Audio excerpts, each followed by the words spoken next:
Hi, welcome to the Joyful Balance podcast. You're here with your co-host, I'm Meera, and this is Denise.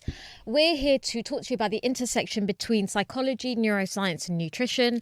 I'm Meera. I'm a nutritionist with a specialist interest in mental health and cognitive well-being. Denise here, my co-host, is a cognitive behavioural hypnotherapist with a specialism in sleep and habit change. And we're here to take you all on a journey about your brain, your mind and your body and how all three things are actually interlinked. So now on season 2 of the podcast, this episode is all about the different hormones and neurotransmitters that are involved in your mood. Mood.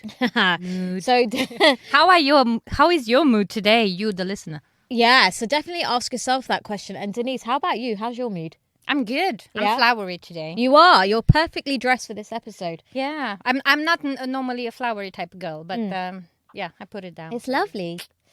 I'm just trying to think how I'm doing. My mood is a little bit more up and down, I think. Not loving winter. It's not my jam, but coping. Yeah, I know. Yeah, what can we do? I know, We live in it a sucks. temperate world. So this episode is again very timely for me in thinking about mood and what we can do to elevate mood. So, you know, when we talk about mood, we're kind of referring to how we feel at any specific time. And it's a very sort of undulating, oscillating thing between sort of all different types of emotions and mood states. And it's really influenced by, internal factors. So things like your biology, your genetic makeup, your cognitive habits and thought processes, your personality. And it's also dictated by outside or exogenous factors, as we call it. So things that are going on in your environment, your social cultural situation, economical, even geographical, life experience, all of these things really are influenced and are influencing on your mood. I will add one thing in Go there for it. from the environment point of view. Temperature. Oh yeah. Look, if you Sunshine. if you are a beach, not beach, but like summer type person, and you will really enjoy summer and the long days and the sunshine, and that's your personality and your vibe, then you are much happier normally in those temperatures versus if you are somebody who loves winter and you are going to be in summer. I've met people who really hated summer, and their mood was all over the place because they appreciate the rain and the cold and the gray, coziness and all that. Yeah, exactly. So environment in that sense, temperature makes a huge difference. Yeah. I can't get on. I love those people with all my heart, but I just cannot get on board with it. But anyway. Me neither. I'm a summer type person. Yeah, me too. But look, today went for a walk, and autumn is in full swing here, and it was just like, what can I do or see that will actually make me happy? Yeah, I and don't like appreciate the temperatures. Yeah. And I just love looking at squirrels. I know squirrels can be very polarizing. Some people believe that they are rats with tails. I love them. So that was my way of seeing the beauty and the not so nice temperature. That is a great therapist style response, Denise. I love it. Okay, so I'm going to take you on a whistle-stop tour, as I always do with the neuroscience-y bits, and talk about the different neurotransmitters and some hormones. What I'm not going to cover is the sex hormones, because we've got that in a different episode with a wonderful colleague of mine, Anastasia Smith. So I'm going to leave those aside and talk about some ones that are even more directly linked to mood. So I'm going to start with one of the most obvious ones, and one of the ones that we've all heard of, which is serotonin. Now, serotonin actually does way more than just regulate your mood. It's really important for your sleep, your appetite, your ability to sort of reason and think clearly. So your cognitive function with learning and memory. So it's a really key neurotransmitter for daily function. So, it's responsible for your sense of happiness, your well-being, and for having a nice, stable mood. Now, it's also got a really big role, as I've just mentioned, in your gut. So what it does in your gut is that it actually signals to your gut, your intestines, to actually move and to pass food, basically through the system. So also known as peristalsis. Yeah, exactly. And so actually what you can find sometimes is when you have to take things, or you decide to take things that increase your levels of serotonin, you can experience abdominal discomfort and sometimes nausea, because also what happens is when you also take when you have a food poisoning or whatever, your gut increases the production of serotonin to eliminate that toxin immediately. So and that's why 90% of the serotonin is actually produced in your gut, because it has such a integral role in your digestive system. It can help reduce your appetite to let you know when you're full. As I said, it plays that protective element, and that's why you experience some irritation, for example, if you do decide to take antidepressants. It doesn't happen to everyone. It didn't happen to me personally. It's all very individual, and it does settle down for a lot of people, but that's just one of the reasons why you're experiencing that stomach discomfort when you first start taking SSRIs. Now, when you have an adequate amount of serotonin, you feel calm, you feel emotionally stable, but sometimes when you start to get into low states of serotonin, it's thought that can really have a knock-on effect on your mood and lead to things like depression. Now, I want to caveat that and say depression is an incredibly multifactorial condition that is not just about having low serotonin. There's not one reason why it occurs. And there's not one reason for why your serotonin levels are low. It could be that you have a nutritional deficiency because you're not taking in enough of the nutrients that help you create your natural levels of serotonin. You may have receptors. So the way that neurotransmitters and hormones work is that essentially, if you imagine that the hormone or the neurotransmitter is a key, it has to fit into a lock, and that allows the key to turn and to cause an action. So you need enough of the keys to also fit into all of the locks that you have to then eventually open up the gate. So you may find that you don't have enough locks for whatever reason. Or it could be that you don't have enough keys. So you might not have enough of the serotonin. You may not have enough of the receptors to recognize the serotonin to induce the effect that serotonin is meant to have. And that's true of a lot of neurotransmitters and hormones. Now, having said all of that, there's a lot that you can do to naturally increase your serotonin levels. So firstly, in terms of nutrition, you need things like B vitamins, which you can find, for example, in a lot of whole grains and dark green leafy veg. They're really important for basically allowing the process of metabolism to happen. So one, you're creating energy, and two, they're used to basically turn the cogs of the machinery that helps you produce serotonin. Things like vitamin D are really important. It's why some people are so affected by winter, because there's less exposure to sunlight. You need your skin exposed to sunlight in order to create vitamin D. So it's often one that is advised to be supplemented, although do that with due caution, because it is possible to take too much vitamin D. Having loads of oily fish, and that's because it helps you have really healthy locks, really healthy receptors, so they're able to receive the serotonin signal. So you're basically recommending another Mediterranean version of the diet. More or less, yeah, because Mediterranean diet is the most studied as to be the most effective to fight depression. It's not the only dietary pattern that's shown to have benefits in terms of longevity, but certainly it's been the best studied. One thing that's really interesting about serotonin and tryptophan, which is the amino acid that is the base building block to make serotonin, and amino acids you get from proteins. So things like turkey are really high in tryptophan, for example. So it's a really useful thing to include into your diet, as is things like salmon. But what they find is that different amino acids, so basically proteins are made up of blocks of amino acids. So it's like putting Lego bricks together to build a house. Now what happens is that these different Lego bricks compete to actually get into your bloodstream, and tryptophan is a really bad competitor. It's not very strong competitor. It's the turtle of them all. Kind of, yeah. So what they find what has been found to be helpful is to actually have a bit of carbohydrate, because what happens is tryptophan latches onto the insulin and gets into and actually crosses into your circulation and into your brain.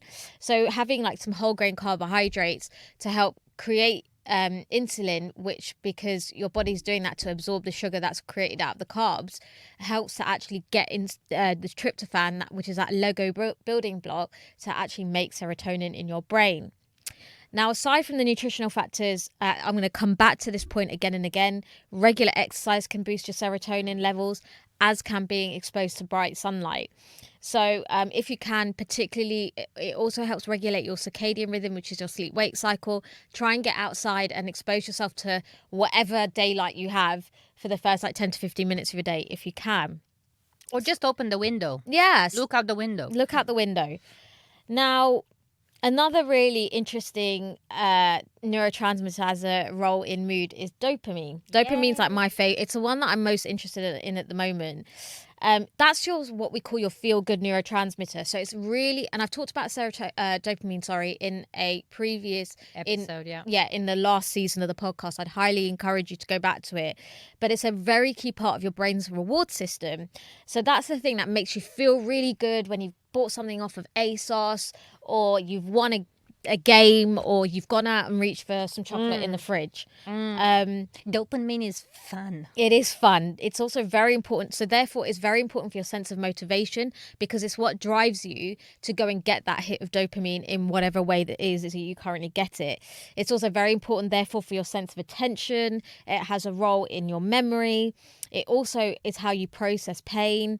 And it has a role in your digestive system insofar as the not fun things of nausea and vomiting, which we're going to part that aside. What do you mean? So it has a role in controlling the mechanism. Oh, okay, yeah. Okay. Because for a second I was thinking it causes. No. It just has a role in the mechanism. So, as I said, it basically it's what gives you your sense of drive. Okay, it's what helps you think, plan, focus, and strive for things. Now, low levels of dopamine can result in you having reduced sense of motivation. You have a less enthusiasm for things that most people will find enjoyable and pleasurable.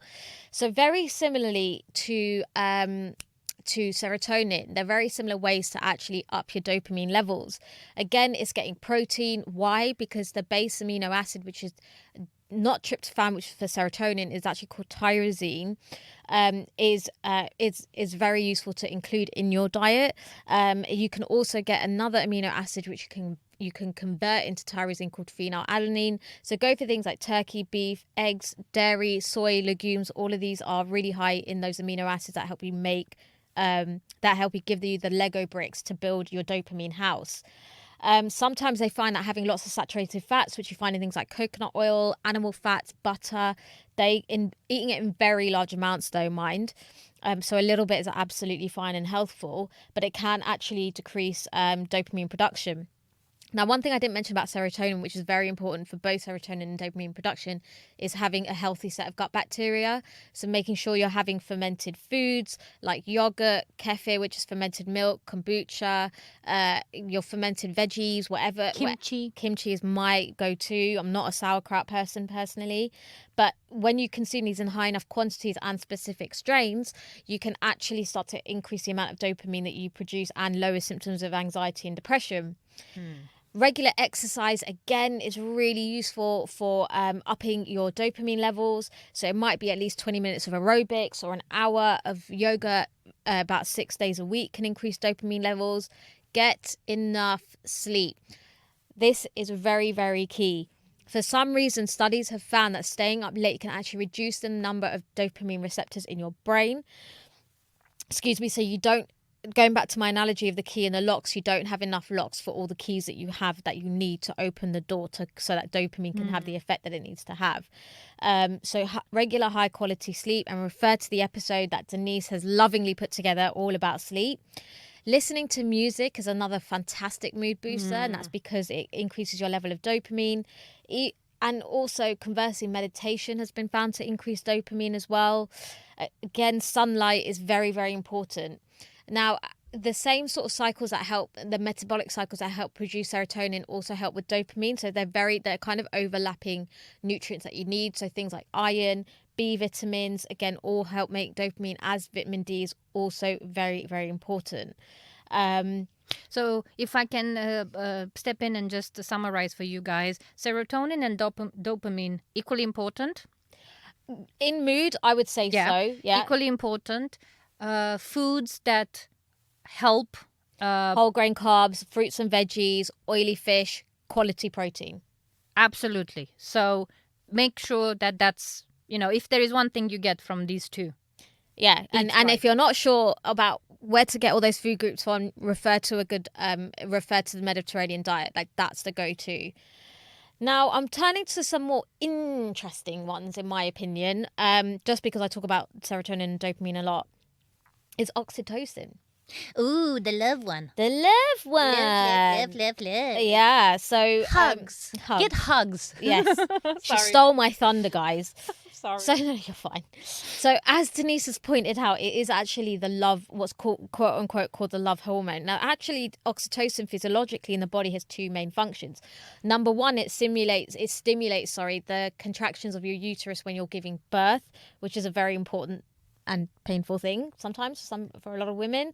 But it also stimulates the breast tissue to actually start producing milk after birth. So it's a really important also for other things like your sense of sexual arousal. It's also got a very big role in recognition, in trust, in romantic attachments, and parent-infant bonding. So all these what we call pro-social behaviors.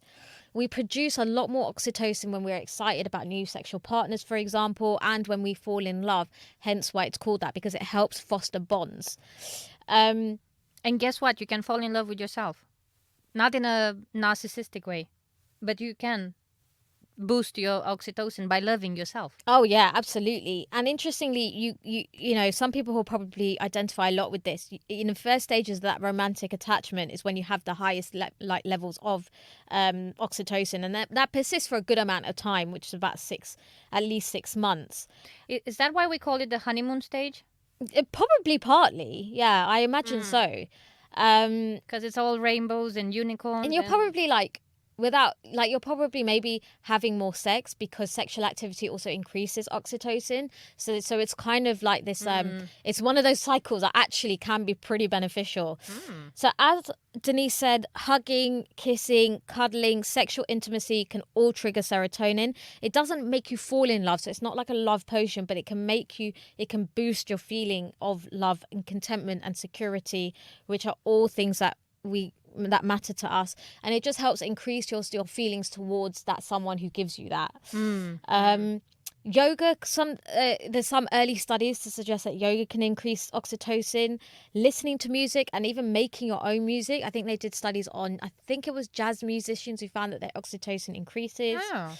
Again, around the intimacy piece, it doesn't have to be like sexually intimate, but getting or receiving a massage can also boost I'm sorry, but that's why I'm excited. That I finally have a reason why I love massages. Absolutely. Sharing love and affection with friends and partners, telling them that you love them and that you appreciate them, fostering those pro-social bonds by spending time with your friends. Even actively and empathically listening to others can increase your oxytocin levels. If you're lucky enough to have pets, particularly cuddly ones, cuddle them. That helps increase oxytocin. And random acts of kindness, which I love that because it definitely gives me a boost, like knowing when I can be nice to someone, like and for no good reason, not no good reason, but as in for no other reason than just to be a good person. Yeah, and even to just boost your mood. So today I will give you a quick snapshot. I was walking and there were people walking with their dogs, and and I always look at the dogs and they are all curious and wiggling their tails, and I decided to say good morning to everybody, literally. It's lovely. I don't know these people. Probably I will never ever see them again because I'm not walking always the same route. So it was just like, good morning. And guess what? They all replied.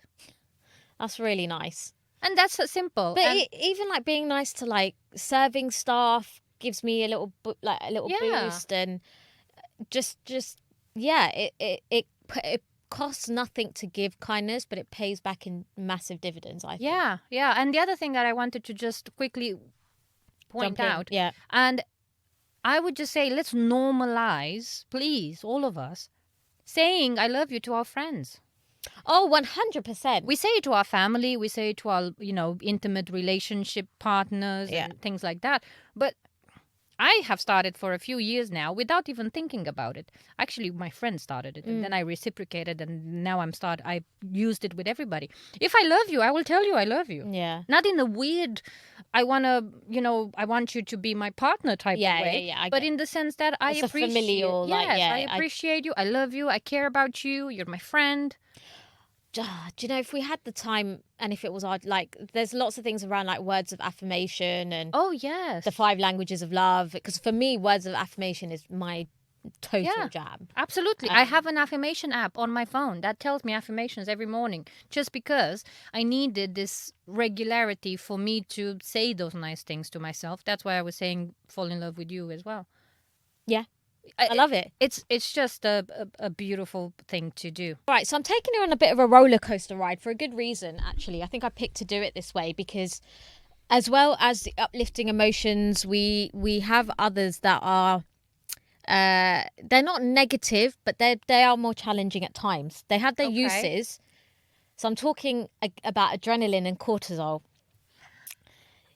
Yeah, I know. So adrenaline and cortisol, and adrenaline, for those who are wondering, it's also called epinephrine, which I used to, when I didn't know when I could spell it but not pronounce it, I used to say epinephrine in my head, which is like not how it's said. It's epinephrine. Epinephrine and adrenaline are the same thing. These are hormones that are released in response to stress. Now, in the short term, obviously, in the short term, when you have an acute stressor, whether that's I don't know, you're about to get run over by a bus, or Jumping off a cliff. or someone's about to attack you, God forbid any of those things happen. It's very, very useful and an incredibly important survival tactic to help you either fight that person, that thing, to either flee from it, or any other kind of adaptive response. But the problem is long-term stressors that create an environment of long-term cortisol activation and stress are really problematic.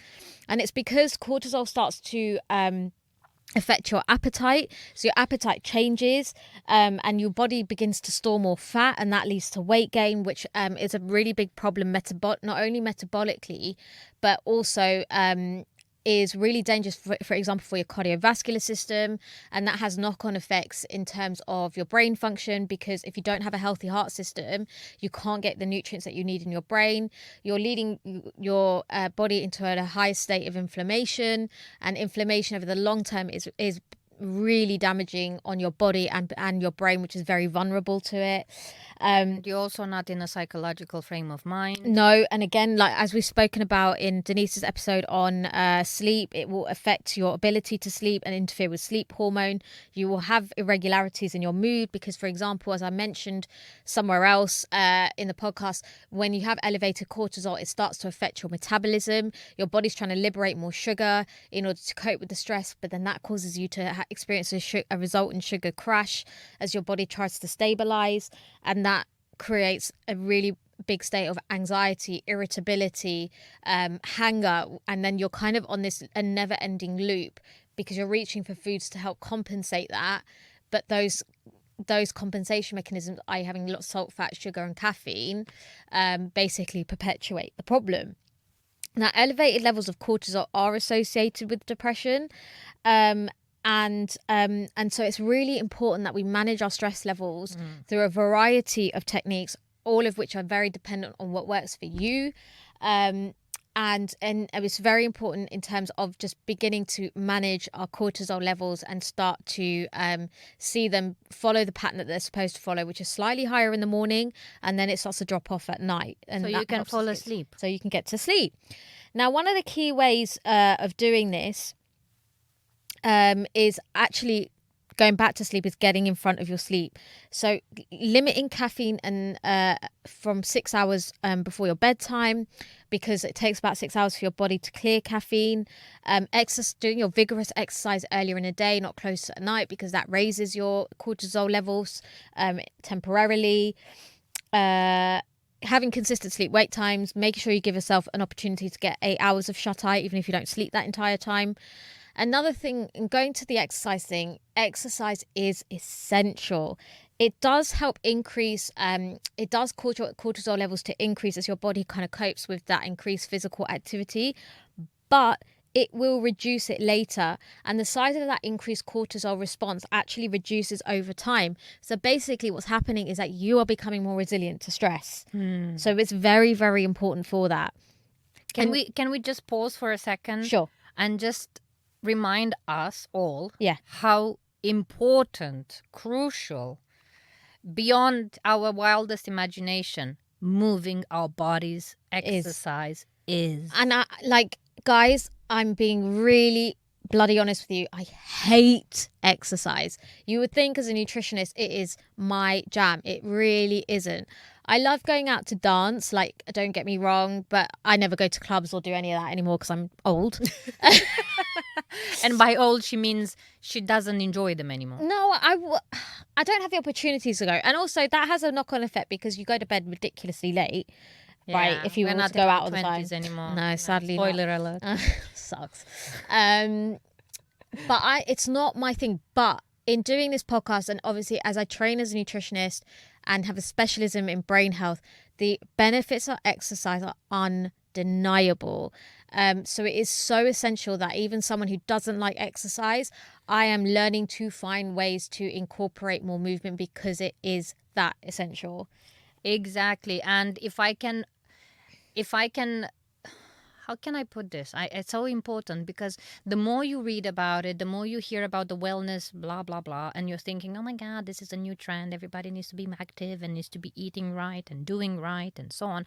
The only reason why it feels a little bit overwhelming is because we have not had this information as a society before. If you think about it, we've learned it in the last 200 years or so, and we are still discovering it, and we are, putting two and two together. But our ancestors were moving a lot. But you know what I think it is as well? Like, just from personal experience, I find, and as a nutritionist, right, I find fitness for some reason just hasn't caught up to feeling accessible to everyone, in the sense that, like, if you do follow, like, inspirational people around fitness, it doesn't feel, and there's no criticism towards them. Like, I really I don't know enough about them, and I'm definitely not talking about any specific person or anything, but just as a consumer of like social media, it doesn't make me feel good because it feels like that's their whole thing in life is exercise, and it feels like it leaves me personally feeling like really inadequate because I don't either look like that or I don't feel like that when I exercise, and it's not my whole life and interest. Exactly. And you're absolutely right. It can be very overwhelming, and it also can be very uncomfortable. Yeah. All the reason why I stopped, Meera, and I'm sorry, Meera. No, you're fine. The only reason why I wanted to take this pause is that our ancestors were aware of this trick, even though they weren't aware consciously about it. Yeah. Because if you think they were moving, they were working the land, or they were gardening, or they were doing other things with their hands. So they weren't sitting behind a desk 24/7, nearly like we are. Do you know what though? Whenever I think about ancestors, I just go back to like cavemen times. I never. They were running after the tiger. In front of the tiger. I don't know why. I just imagine almost a Flintstone-esque situation. Like, yeah, think about the Flintstones. They didn't have a. They bloody had to tootle their little legs. Exactly. So that's exercise. No, but in all seriousness, right? So I'm the reason I'm trying to be as honest with you as I can is because me and I don't have a great relationship with exercise. It's been waxing and waning, but this time because I think I'm approaching it differently in terms of I'm not doing anything I'm not comfortable doing. I am not pushing myself for a specific aesthetic goal. I am trying to not break a promise to myself for my mental health. And I am trying to just reframe it differently so that I have a different relationship with exercise. That's a positive one. And it's a process. Like I said, I have to negotiate with myself every single time to like go to the gym. And some like quote unquote sessions are more successful than others. But it's about being like consistent and conscious of thinking, oh, I haven't moved today. It would be good to get up and do something, even if it's like just doing vigorous cleaning, whatever. Like that is what I call my Saturday exercise. yeah, just do what you can and take it step by step. You know, for me, the next steps are like starting to use weights, for example, Ooh. maybe running on the treadmill or using a rowing machine for a different type of cardio, or not spin. I don't think I can do it. I genuinely think spin would kill me. I tried it. It's not as bad as it looks, But you know, like, but I didn't enjoy it's it. Sorry. I also don't love that sense of like you have to keep pushing more, and like Yeah. this sense of Yeah. exerting yourself to a point of no return. I It- really don't like. I think there is an element of what works for the individual, and some people like to, chase that next more. Uh,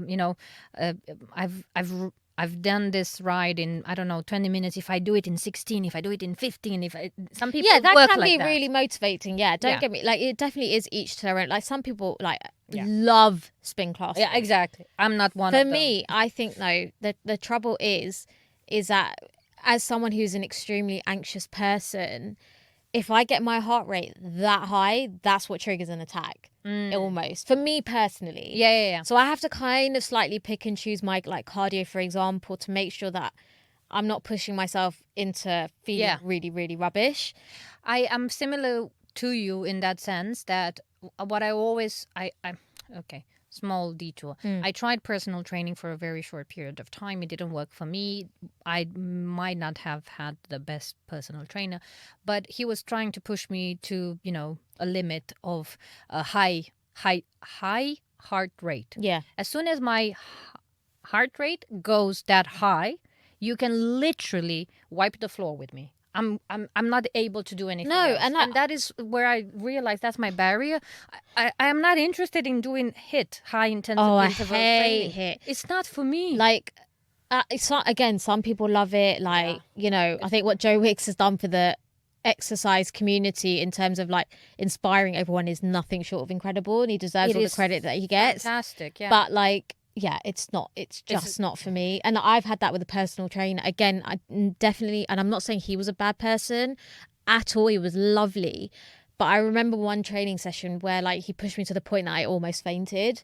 And that's not where, personally for me, that's not where I want to be. I No, don't me want to be at a point where it's making me ill. Yeah, exactly. At that moment in time, again, nothing. No, I would go say. back to personal training now just to Yeah. get my technique back and know where my starting point is, and then do my own fitness journey. Yeah, exactly. It's just finding this rapport with the personal trainer so they understand that you're not that type of person. or Exactly, You don't enjoy those 100%. kinds of exercises, because a PT can get you to where you need to be, let's say, quicker than you can do it by yourself, because they have the technique, they have the knowledge, and so on. So I'm not trying to disrespect No, or I discredit the have profession. no, absolutely not. I It's think they're just- amazing. Yeah, but for me, being pushed to do HIIT, it's just I yeah, wanted it's not to for me. kick them. I also really hate the ropes thing. Oh, it's poofing out loud. horrid. Anyway, no, but exercise is essential. Okay, so mindfulness, breathing, that is extremely useful for managing stress. Or having a short, like having a longer out breath. So when you breathe out over your in breath helps to reduce your levels of stress and cortisol. But also on the flip side, go out, have fun, and have a laugh. Laughter can really help improve your mood. You experience less pain. It suppresses your stress hormones, and it also creates a release of endorphins, which is something that I'm going to come back to. Surprise, surprise, look after your diet. Having a diet that's high in sugar, for example, can cause your anxiousness and your stress levels to go up. So again, the same sort of rules apply. Having lots of fiber, getting that from your fruits, vegetables, and whole grains, and don't forget your legumes as well. Having a good amount of probiotics, particularly when you're trying to counteract the effects of stress, because stress has a very big knock-on effect on the balance of your gut bacteria. So it's important to make sure that you're keeping that balance good and healthy, so that you're able to make the counteracting sort of serotonin and dopamine, right? Also, make sure you're adequately hydrated. If you're dehydrated, that can affect your stress levels. Find relaxing hobbies, spend time with your mates. It can all help to reduce your sense of stress. Now, the last one that I'm going to come to that really has an impact on mood is the kind of more lesser known, but nonetheless very interesting, endorphins. So endorphins are your body's natural pain relievers. Again, that can really boost your mood. It helps you cope with pain, and it helps you cope with stress. Now, sometimes going back to exercise, shocker, some people talk about a runner's high. So like, some particularly longer distance runners, I think, can really get this sense of almost like euphoria when they're running. Typically, more colloquially, it's been attributed to an increase in endorphins, but actually I think it's more related to your endocannabinoid system. So you've got another set of hormones and neurotransmitters called the endocannabinoids. So that's what things like CBD, cannabidiol, I think is how you say it. So CBD products, that's what they act on, is the endocannabinoid system, which actually they also rise with exercise, and they more easily pass through the blood-brain barrier. And the blood-brain barrier is this incredible border between your bloodstream and your system, basically, and your brain. And it's actually really hard to get molecules and compounds across that blood-brain barrier, but endocannabinoid seems to be one that has found a way through. But anyway, nonetheless, endorphins and endocannabinoids, God's sake, Meera, can have mood boosting benefits and can also help keep you calm. So there are many different types of endorphins. We don't have they're not all equally well studied, but the beta endorphins are, and it's thought to be involved with how we perceive pain and how we perceive pleasure. And this is really interesting, actually, because I'm reading a book called what's it called? Dopamine Nation. And it's all about dopamine. It's written by a psychiatrist who has spent a lot of time with addicts of various substances and things. And she talks about there being a pleasure pain seesaw. And your body's always trying to find the balance between the two. So although dopamine will increase your sense of pleasure and reduce your sense of pain, your body counteracts our system by swinging the other way. So it's really interesting that actually that is always on a seesaw, and they're governed by the same processes are governed by the same neurotransmitters and hormones. So we do see that endorphins are naturally produced when we indulge, whatever. They're induced by basically pleasurable activities. So that can be laughter, it can be sex, it can be exercise. Again, that's another thing. Which is another form of exercise. Yeah, very true. I remember once, I swear a teacher at school, I once saw a mug that said sex has no calories. I mean, now there's no way you'd be allowed to have that kind of mug at school. But I remember... Maybe in sexual education, maybe you can. Yeah, but I like, sex wasn't on my, radar at that point of time in my life. But I've never forgotten. For some reason, I've never forgotten that. Anyway, but absolutely, it's the type of exercise. And it's great for, as we said, increasing your sense of oxytocin, your dopamine, your endorphins. It can help relieve your sense of pain, as I've mentioned, but as well as laughter, exercise, so moderate to vigorous exercise and strength training, so that's things like doing weights or body weight strength training, are really beneficial for increasing endorphins. Dark chocolate can also help release endorphins and dopamine. Just be careful, because you have to moderate the amount that you're consuming in order to keep that as a consistently good effect. Yeah, you don't have 3,000 pieces of chocolate a day. Yeah, and that's easy to do. It's very easy to do. Acupuncture, there's some evidence that can help release endorphins. Again, listening to music, dance can also help release endorphins, and particularly dance, if you're dancing with others, can help improve social connectedness. So that's kind of a very big whistle-stop tour of some of the neurotransmitters and hormones can affect your mood. As I mentioned, we're covering sex hormones in a separate episode because they are a huge thing in themselves. Yeah. But the point is that having a solid diet, which is kind of leaning towards a more Mediterranean proportioned diet where there's plentiful fruits and vegetables, there's whole grains, so thinking about your whole grain carbs like your rolled oats, your brown or wild rices, brown bread, that kind of thing. Not processed foods. Not processed foods. Having low as sugar as you can kind of manage.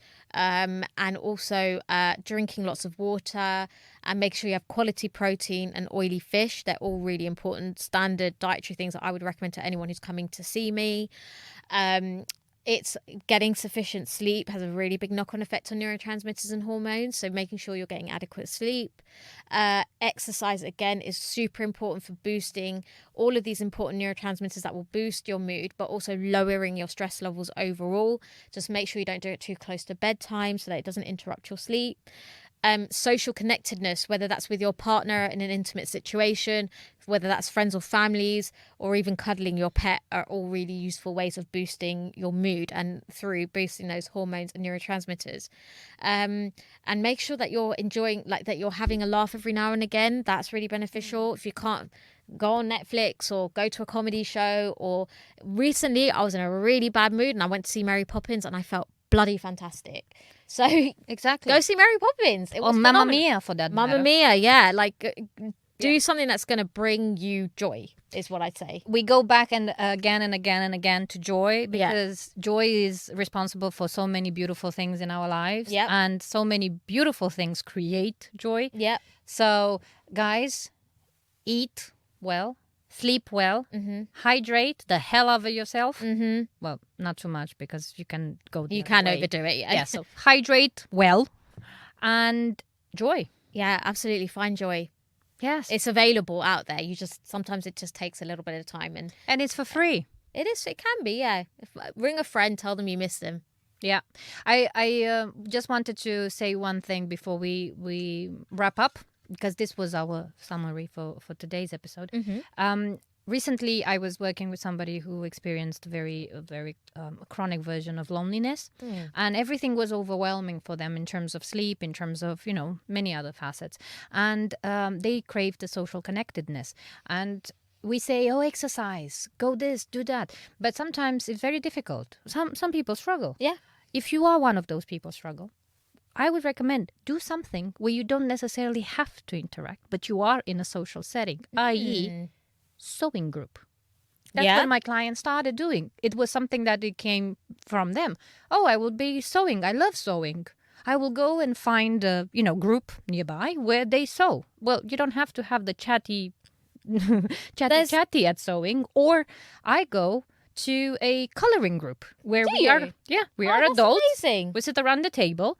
If you want to talk, you talk. If you don't want to talk, you just listen to other people and you color next to them. Is it in the same place, or do you go somewhere different each time? No, it's the same place. It's an Angel, I will tell you. Oh, please. I'd be up for joining that. It's fantastic. And then you can chitty chat if you want to. Yeah. Or you can just color right next to other people who chitty chat, and you just feel connected. Yeah, and if you're working from home, like for me, what really saved my mental health, and actually how I met Denise, is going to a co-working space or joining a membership club. You don't have to go to the really expensive ones.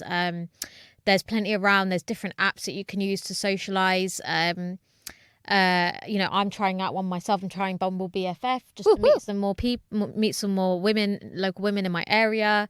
There's tons of ways you can do it. And if you're feeling overwhelmed, just give one thing a go. Try out Meetup is another social app that you can use.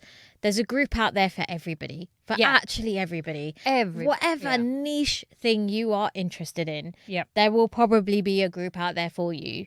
It's just a case of biting the bullet, having a little bit of Dutch courage, and just giving it a go. Absolutely. And it doesn't have to be huge. It can be very, very tiny. And it can be in your own timing. And if none of the things we said today apply to you because you think they don't apply to you, I would just say go outside and smell the proverbial flowers. Yeah. Just do that and tell me how you feel afterwards. Yeah. Message us if you're feeling lonely. We'll give you plenty of ideas, and we're always available to chat. And that's why we love doing this podcast, really. Yes. 1000%. Yeah. So I hope we both hope you found this useful. Of course, if you have any questions, don't hesitate to get in touch with us. We'll leave all our details in the notes or the blurb of this episode. We are contactable via direct message on Instagram. We're also contactable by email. We will be back with future episodes. But in the meantime, guys, if you could like, rate, follow, subscribe, do all the things, you're really going to help us let more people find our growing little podcast. So we'd really value in particular a 5-star review, but rate us and please provide us with plenty of feedback. We only want to get better at this so that we can provide you with the best content that we can. So yeah, that kind of wraps us up for today. Thanks so much, Denise. Thanks for listening, and we'll speak to you soon. Bye. Bye.